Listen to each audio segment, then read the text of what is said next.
हम लोग शासकीय पत्रकार हैं, ये हमारे सहयोगी हैं, वरिष्ठ हम महाराज कैमरामैन हैं, इसलिए सब पकड़ के लाए हमको। हम एक आंख से दुनिया देखते हैं ये लोग कहेंगे एको ब्रह्म द्वितीयो नास्ति। एक आंख पर शासन के तमाम आईएएस आईपीएस आपके दर्शन के लिए तड़पते हैं, रोज हमसे चर्चा करते हैं जी, और चाहते हुए भी वो ना आ पाते हैं। जी जी जी। नहीं, जब श्री जी कृपा करेंगे ना तभी संत समागम होता है। बिनु सत्संग विवेक न होई, राम कृपा बिनु सुलभ न सोई। भगवान जब कृपा करते हैं तो हमारा आपका संयोग होता है। महाराज जी, छोटा सवाल है, बतौर पत्रकार जब मैं इंटरव्यू करता हूँ सरकार के मंत्रियों से जी, तो सरकार के खिलाफ जाके सवाल नहीं पूछ पाता हूँ, इसके लिए क्या करूँ? जो एक इसमें इसमें एक बात हम आपसे कहते हैं कि आप सामने पदाधिकारी न देखें।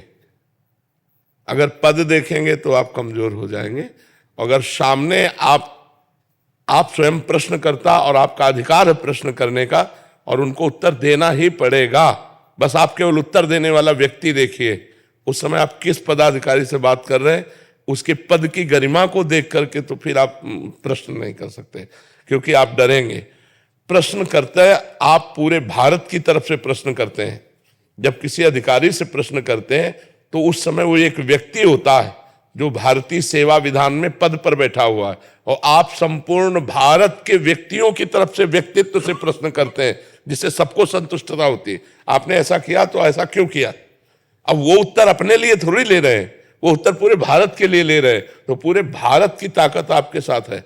वो व्यक्ति भारत की सेवा का पदाधिकारी है, लेकिन आप जिनकी भारत की वो सेवा करेगा, आप उनके सानिध्य से उनके जन बन करके बोल रहे हैं, तो आपके पास बहुत बड़ी हिम्मत होनी चाहिए। और सामने व्यक्ति है, पदाधिकारी नहीं, उसको उत्तर देना होगा, तो फिर आप प्रश्न कर सकते हो। आपको डरने की जरूरत नहीं है। बहुत मृदुल शब्दों से और बहुत पक्की जानकारी से कोई भी चीज प्रश्न करो तो आपके पास प्रमाण होना चाहिए।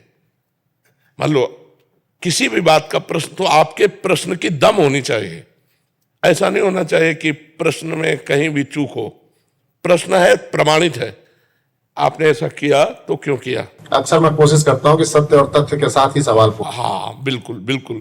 और ये आज से भूल जाओ कि सामने कौन है। आप भारत की तरफ से पूरा भारत प्रश्न कर रहा है, मानो आप प्रश्न कर रहे हो, मानो पूरा भारत प्रश्न कर रहा है और पूरा भारत सुनेगा। तो आपको एक व्यक्ति से है जो भारत का सेवक है। हमारे भारत में कोई ऐसा पद नहीं जो स्वामी वाला पद हो। है कोई पद? राष्ट्रपति से लेकर के और एक साधारण सेवक तक पूरे भारत की सेवा करेगा। राष्ट्रपति की भी स्वामित्व पद है, लेकिन भारत की सेवा, सब भारत की सेवा को लेकर पद हैं, है नहीं? तो आप एक भारत से सेवक, भारत